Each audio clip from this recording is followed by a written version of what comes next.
Hello students, welcome back. आज जो topic start होने वाला है हमारा क्लास 12 का, वो है आपका ऑर्गेनाइजिंग। बेटा प्लानिंग टॉपिक मैं करा चुका हूँ आपको। इससे पहले हमने सारा प्लानिंग टॉपिक कर चुका हूँ मैं, एक एक पॉइंट जो भी था सारा मैं डिस्कस कर चुका हूँ आप लोगों को।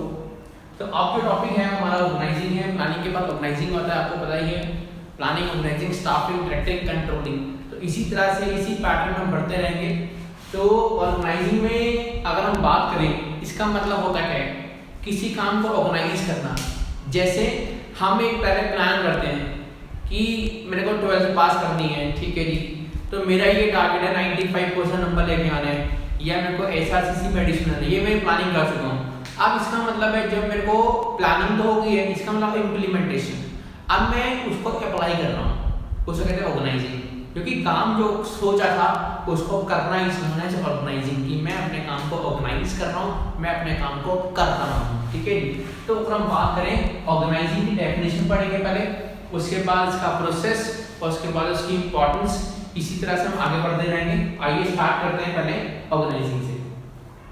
ऑर्गेनाइजिंग क्या है? Organising is a process. Obvious सी बात है, किसी काम को ऑर्गेनाइज करना, किसी फंक्शन को ऑर्गेनाइज करना। ये फंक्शन कैसे होगा? पहले प्लानिंग कर लीजिए, यहाँ पे ये होगा, ऐसे होगा, इतने बजे ये होगा, फिर ये काम होगा, फिर ये एक्टिविटीज होगी। हमने प्लान कर लिया, अब उसको ऑर्गेनाइज कर देना। इसका मतलब क्या है? अब हम कह सकते हैं कि मटेरियल और ह्यूमन रिसोर्सेज की इन्वॉल्वमेंट हो गई है। अब हम इसको अप्लाई करेंगे। तो it is defined as a process. ये क्या है? एक प्रोसेस है विच डिफाइन। ये क्या करता है? Grouping activities. यहाँ पे क्या करेंगे? एक एंटरप्राइज, एक ऑर्गेनाइजेशन क्या करेगी? Grouping activities. जो भी सेम नेचर वाली एक्टिविटीज हैं उनको हम क्या करेंगे? सेम ग्रुप में कर देंगे और उसका एक हेड बना देंगे कि आप इस काम को मैनेज करो, आप इस काम को सारे को देखो, मैनेज करो। जिससे क्या होगा? Division of work. हमने क्या करा? अपने काम को डिवाइड कर दिया, डिवीजन कर दिया कि ये डिवीजन अलग है, ये डिवीजन अलग है, ये डिवीजन अलग है। और हर कोई डिवीजन वाला बंदा अपना अपना काम करेगा। जिससे पहली बात, एक तो आपस में लड़ाइयाँ नहीं होगी, मनमुटाव नहीं होगा। हर कोई बंदा अपने ही ऑब्जेक्टिव पे फोकस करेगा और अपना ही काम करेगा, जिससे ऑब्जेक्टिव आसानी से हमारा अचीव हो जाएगा। और ग्रुपिंग ऑफ एक्टिविटी से होता क्या है? जब हमने काम को ग्रुप कर देते हैं, अलग अलग कर देते हैं, तो हर कोई बंदा एक ही टाइम पे सारे ग्रुप में काम करेगा। तो मान लो 100 बंदे हैं, 100 बंदे को मुझे किसी काम में इन्वॉल्व करना है, काम करवाना है, तो मुझे दिक्कत आएगी। कोई कहाँ बैठा है, कहीं बैठा, मैनेज नहीं होगा।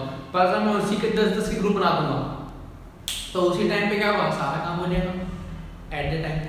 तो grouping of the activities and establishing, और इसका ऑब्जेक्टिव होता क्या है? ऑर्गेनाइजिंग का सिर्फ एक ही ऑब्जेक्टिव होता है, रिलेशनशिप, अथॉरिटी, रिस्पांसिबिलिटी, कि किसने किसको काम दिया है। जैसे मैंने बोला 10 बंदे थे जो मेरे नीचे काम करते थे, मैं उनके ऊपर काम कर रहा हूँ, मैं अथॉरिटी लेवल पे हूँ, क्योंकि मैं उनको अथॉरिटी दे रहा हूँ कि ये काम कल तक हो जाना चाहिए, ये बिल्डिंग कल तक खड़ी हो जानी चाहिए। इसका मतलब क्या? जो नीचे वाले बंदे हैं वो मेरे काम को फॉलो करेंगे, वो उस काम को करेंगे, क्योंकि प्लानिंग हमारी यही थी कि कल तक ये पूरी बिल्डिंग खड़ी होनी चाहिए, इतना काम हो जाना चाहिए। मैंने वो काम दे दिया। अब इसका मतलब क्या? वो काम को ऑर्गेनाइज करेंगे, वो करेंगे काम को।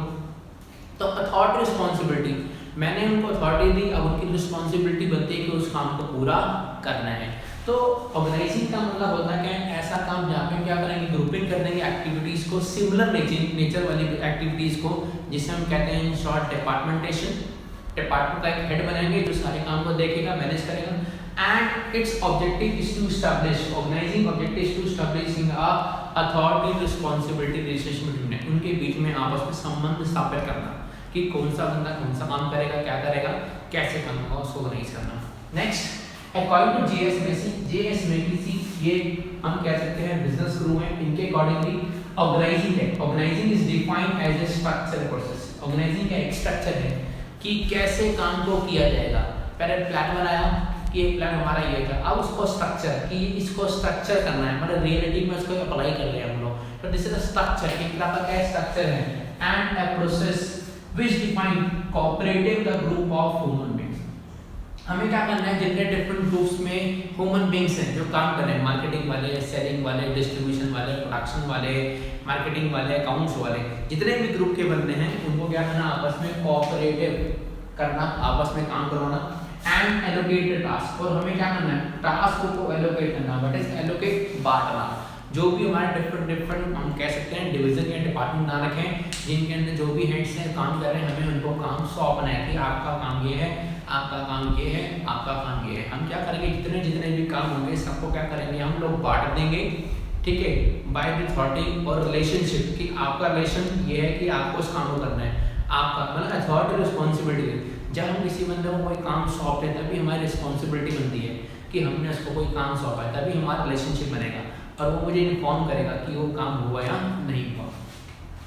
एंड आइडेंटिफाई द रिलेशनशिप, उसका जो होता है कि आइडेंटिफाई करना। जैसे मार्केटिंग के लिए मैंने बोला कि आपको मार्केटिंग करनी है, 2.5 लाख बंदे होंगे, उसको न्यूट करना है आपने। एक बार जल्दी देखो उसको फिर आगे बढ़ते हैं।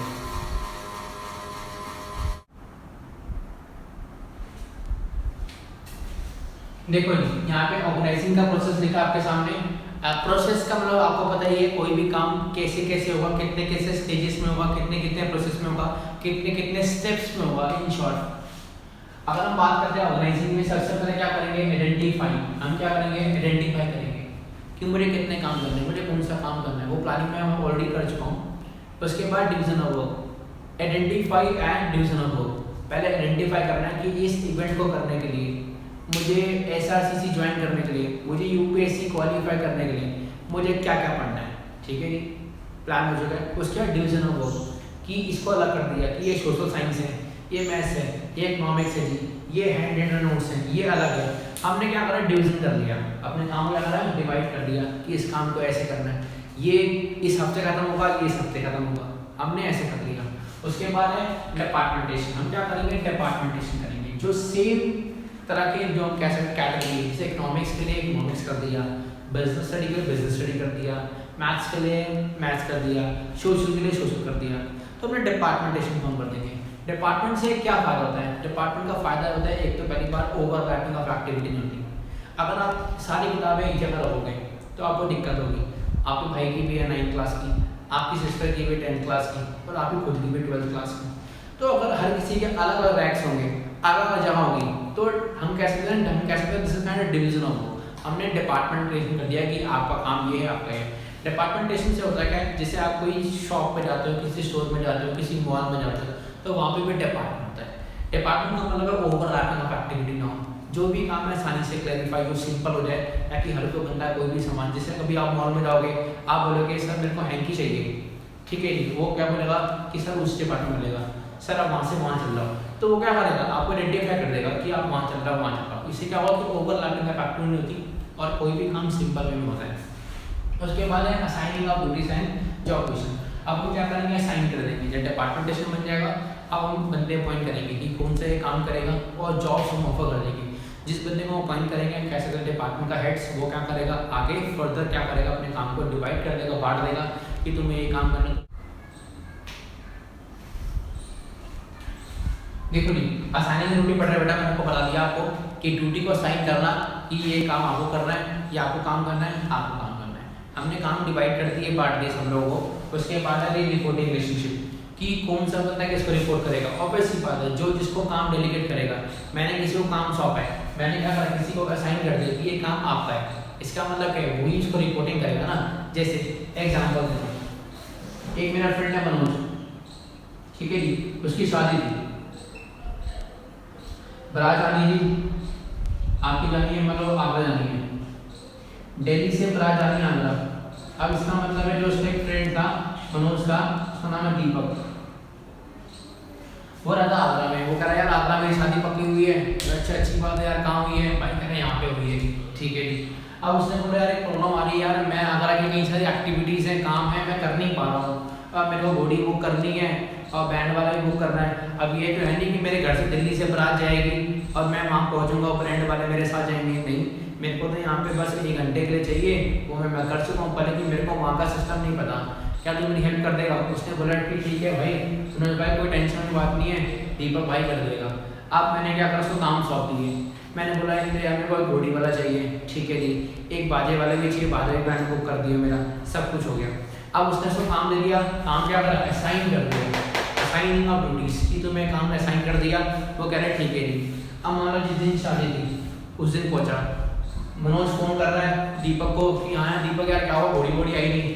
कह रहा है भाई यार मैं कर नहीं पाया, वो बता नहीं पाया, घोड़ी नहीं हो पाई, और वो जो बाकी बैंड थे वो भी नहीं हो पाया, मैं भूल गया किसी काम से।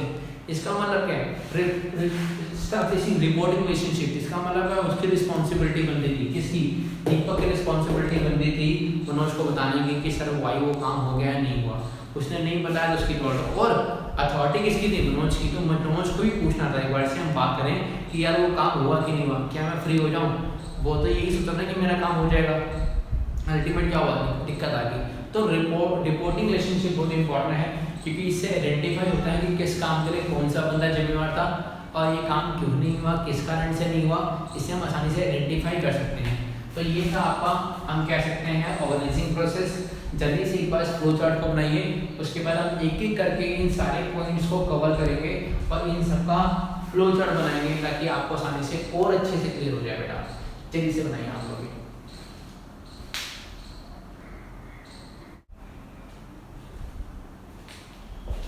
देखो जी, फर्स्ट है आइडेंटिफिकेशन और डिवीजन ऑफ वर्क। अगर हम कोई काम करें तो हम क्या करते हैं, पहले काम को डिवाइड करते हैं। अगर मान लो कि मेरे को कुछ बुक पढ़नी है, कोई नॉवल पढ़ना है, या मान लो मैं कोई प्रिपरेशन कर रहा हूँ, मेरे पास टोटल 15 चैप्टर्स हैं, हम क्या करते हैं, उसको हम डिवाइड करते हैं। जैसे आपके पास देखो 11th क्लास में, 12th क्लास में टोटल 25 चैप्टर है, तो 25 लोगों को क्या करते हैं, डिवाइड करते हैं ना, आइडेंटिफाई करते हैं कि 25 चैप्टर पढ़ने हैं। एंड डिवीजन ऑफ वर्क कि पहले 6 चैप्टर, फिर 6 चैप्टर, फिर बाकी के 8 चैप्टर, हम क्या करते हैं, डिवाइड करते हैं। उसी तरह से यहाँ पे करेंगे।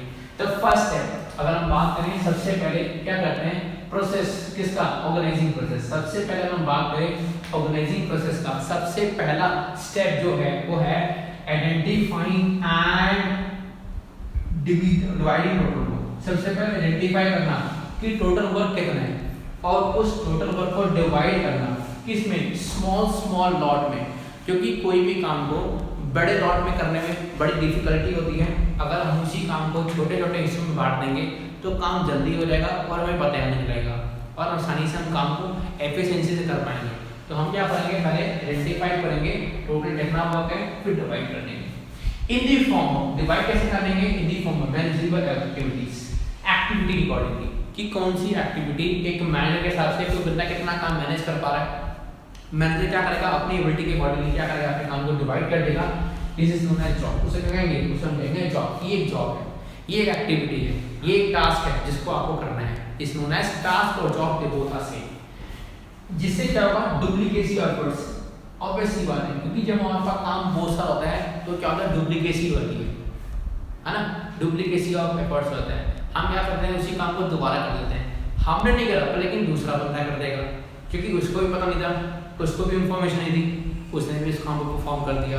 तो जब हम अपने काम को डिवाइड करते हैं तो इसलिए करते हैं ताकि डुप्लीकेसी ना हो, हर कोई बंदा अपना अपना काम करे और हमारे रिसोर्सेज जो हैं उनको वेस्ट ना हो, उनको मतलब उनको अवॉइड ना कर सकें हम लोग, उनको वेस्ट नहीं करना।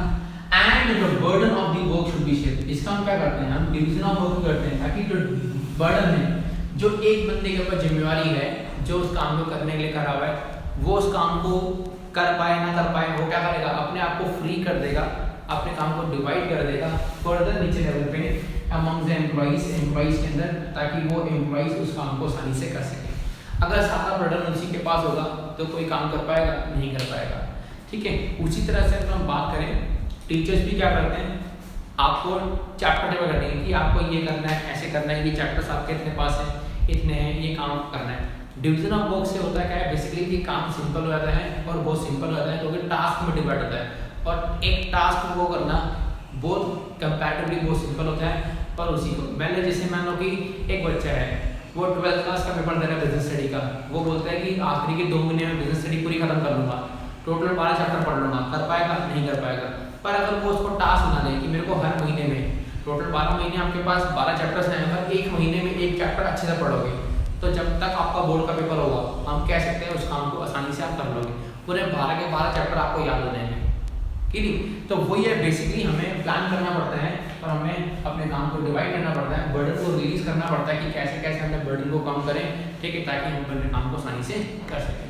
तो ये था आपका flow chart, identification, division of work. जल्दी से इसको बनाइए, फिर हम आगे कंटिन्यू करते हैं नेक्स्ट पॉइंट पे।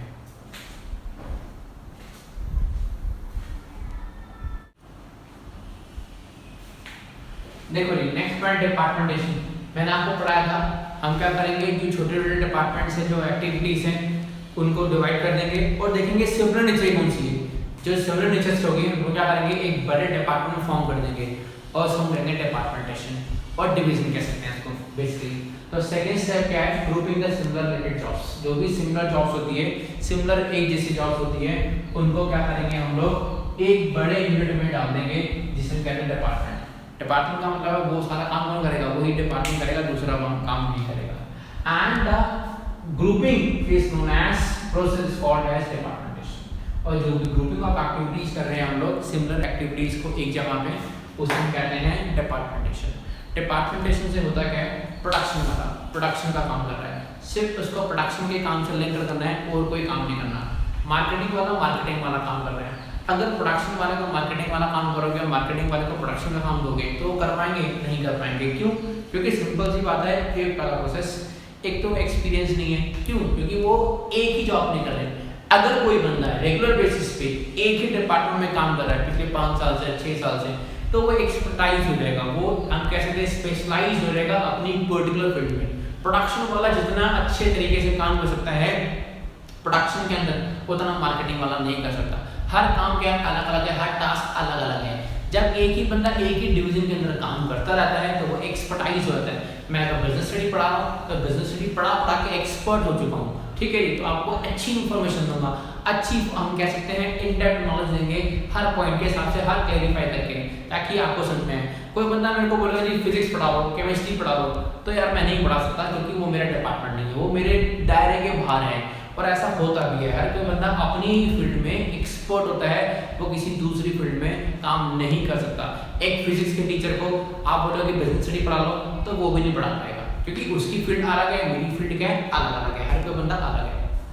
नेक्स्ट पॉइंट है it's facilitate the specialization. Obviously बात है, जब एक डिपार्टमेंट के अंदर जो बंदे काम करेंगे, प्रोडक्शन वाले, मार्केटिंग वाले, सेलिंग वाले, हर कोई डिपार्टमेंट एक स्पेशलाइज हो जाएगा, वो अपनी पर्टिकुलर फील्ड में महारत हो जाएगी बंदे को।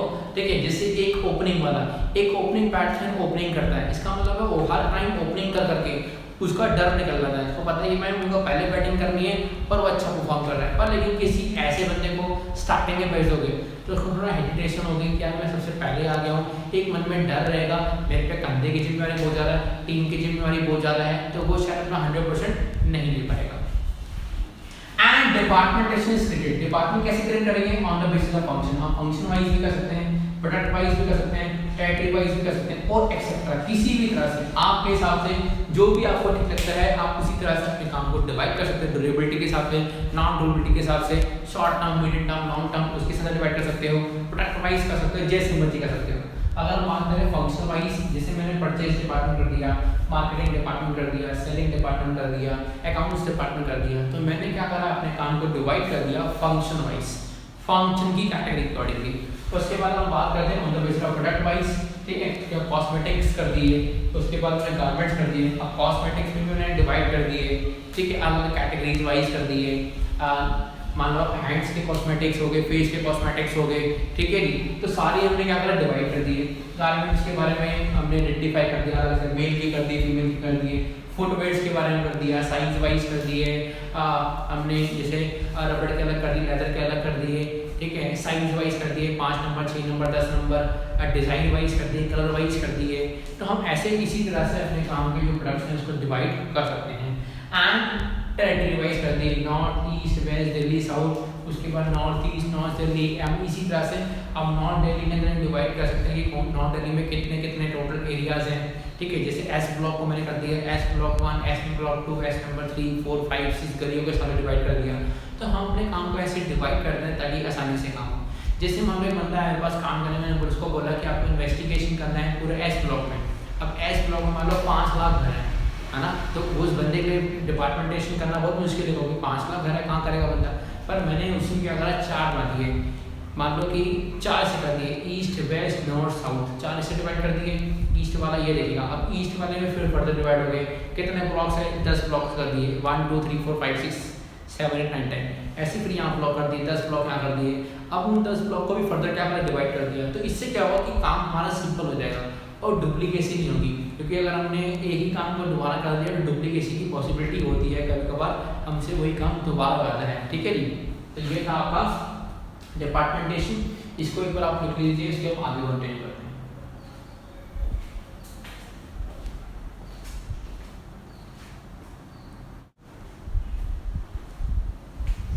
देखो जी, assigning of duties, this is very important. अगर हम किसी बंदे को काम असाइन करते हैं वो जरूरी है, क्योंकि अगर आप किसी बंदे को काम असाइन नहीं करोगे तो काम कैसे करेगा। और आपको जब किसी बंदे को काम असाइन करते हो, जैसे एक एग्जांपल देता हूं आपको, बहुत इंपॉर्टेंट है। मिस्टर एक्स कंपनी के ओनर, इन्होंने ए और बी दो बंदे थे, जो दोनों ही बंदे एक प्रोजेक्ट था उसमें इंटरेस्टेड थे। ए कह रहा है मेरे को तो, बी कह रहा है मेरे को तो। पर मिस्टर एक्स ने क्या करा, एक सी था, नया बंदा, जिसकी क्वालिफिकेशन अच्छी थी, एक्सपीरियंस भी था, नया था, ये काफी के अपना टाइम से काम कर रहे हैं। इन्होंने उस काम को आगे सौंप दिया। ठीक है जी, जब उसको काम सौंपा और उसने काम को करा, पर लेकिन जिस हिसाब से मिस्टर एक्स चाहते थे वो काम उस तरह से नहीं हुआ। और उसके बाद मिस्टर एक्स को गुस्सा आया और उन्होंने क्या करा, ए और बी के सामने क्या करा, सी की बेइज्जती मार दी कि आपने ये काम करना था और आपने काम करा नहीं, मुझे पता था तुमसे काम नहीं होगा, पर लेकिन मैंने फिर भी तुम्हें ट्रस्ट करके दे दिया, ये कर दिया वो कर दिया। पर इसमें गलती सी की नहीं है, ये गलती किसकी है, एक्स की है, क्योंकि एक्स को पता था कि ये बंदा नया है, ठीक है जी, काम कर रहा है, लेकिन ये एग्जिस्टिंग एम्प्लॉइज आपके पास पहले से काम कर रहे हैं, इनके रिकॉर्ड अच्छे हैं, तो आपको इन्हीं बंदों को काम असाइन करना था। इनमें से जो भी बेस्ट था उनको असाइन करते हैं, तो उससे आपका ऑब्जेक्टिव पूरा होगा। तो हमें आइडेंटिफाई करना जरूरी है। सबसे पहले क्या है, एम्प्लॉयर को पता होना चाहिए कि कौन सा बंदा कौन से काम को कर सकता है, उसको पता नहीं। अगर वो उसने गलत चॉइस कर ली तो उसमें एम्प्लॉयर की गलती नहीं है, किसी गलती है एम्प्लॉयर की, क्योंकि एम्प्लॉयर ने गलत सिलेक्शन किया, किसी बंदे काम किया। तो इट इज वेरी नेसेसरी, बहुत जरूरी है, it is very necessary to define the work, define करना वर्क की कौन सा काम कैसे करना है, कैसे कब होगा, पूरी डिटेल हम कह सकते हैं, पूरा बताना चाहिए। ठीक है, एंड डिफरेंट जॉब पोजीशन कि जो भी डिफरेंट पोजीशंस है हमारे पास, जो भी लोग हैं उनको काम अगर मैं साइन कर रहा हूँ, सौंप रहा हूँ, तो मुझे उनको बताना भी है कि इस काम में ये करना है, इस काम को ऐसे करना है, इस काम को ऐसे होगा, इसका ये सोर्स है। अगर आपने किसी को काम सौंप दिया और बोला कि ठीक है अपने हिसाब से करो, तो वो तो अपने हिसाब से करेगा ना। जब तक आप गाइड नहीं करोगे, मोटिवेट नहीं करोगे, समझाओगे नहीं, वो कैसे करेगा। एंड अकॉर्डिंगली अगर हम बात करें, allocating the work is very simple. इसका मतलब हम बात करें कि हमें क्या करना है, एलोकेट करना है, हमें अपने जितने भी वेरियस एम्प्लॉइज हैं उनको काम क्या करना है, बांटना है, एलोकेट करना है, ताकि वो उस काम को कर सके। And once the department is form, जब एक बार डिपार्टमेंट फॉर्म हो जाएगा तो जरूरी है is to place a charge, मतलब उस एक बंदे को उसका हेड बनाना जरूरी है, क्योंकि किसी भी काम के ऊपर हेड नहीं होगा तो काम नहीं हो पाएगा। एक प्रिंसिपल है स्कूल के अंदर, प्रिंसिपल नहीं होता या टीचर क्लास में नहीं आता, उस हेड का क्लास का अगर हम बात करें नहीं आता, तो वहाँ पे आपको ऊपर डिस्टर्बेंस प्रॉब्लम आती है, बच्चे खेलते रहते हैं, कूदते रहते हैं, दंगे करते हैं, मार पिटाई करते हैं। तो वही उसी तरह से जब भी कभी डिपार्टमेंट के ऊपर कोई प्रॉपर हेड नहीं होगा तो वो काम हो पाएगा नहीं होगा। एम्प्लॉइज हैं, एग्जिस्टिंग एम्प्लॉइज वो कभी भी काम नहीं करेंगे, क्योंकि उनके ऊपर कोई हेड नहीं है। ठीक है, it is very necessary to place a head, charge किसी को, एक इंडिविजुअल बंदे को उसका चार्ज देना, मालिक बनाना। Job is to allocate the members each department on the basis of skill and competence. जो भी जॉब है, जितनी भी जॉब्स हैं जो एलोकेट की जाएगी, बांटी जाएगी, किसके अंदर, मेंबर्स के अंदर, किसमें, ईच डिपार्टमेंट। जितने भी डिपार्टमेंट हैं उसके अंदर जितने मेंबर्स को कोई काम सौंपा जा रहा है, तो उनको जो काम सौंपा जाएगा उनकी स्किल और उनकी कॉम्पिटेंसी के अकॉर्डिंगली उन बंदों को काम सौंपा जाएगा। And the work is to be assigned the best fitted, ये कह रहा है बस काम उसी को दिया जाएगा जो उसके लिए सबसे बेस्ट फिटेड होगा, जो सबसे बेस्ट हम कह सकते हैं कैंडिडेट होगा, सबसे बेस्ट सिलेक्टेड बंदा होगा। हम उसी बंदे को क्या करेंगे, काम को क्या करेंगे, सौंपेंगे और उसी को वही काम करवाएंगे। ऐसा करने से क्या होगा कि पहली बार हमारा रिजल्ट में एफिशिएंसी रहेगी, हमारा ऑब्जेक्टिव अचीव होगा। अगर मैंने किसी गलत बंदे को कोई गलत काम दे दिया और वो काम को नहीं कर पा रहा, तो उससे मेरा टाइम, मेरे एफर्ट्स, मेरे रिसोर्सेज सारे वेस्ट हो जाएंगे और मेरा ऑब्जेक्टिव कभी भी अचीव नहीं हो पाएगा। तो ये था आपका point, assigning of duties to the job position. ये इसका फ्लो चार्ट है, जल्दी से आप बनाइए, फिर हम आगे करते हैं।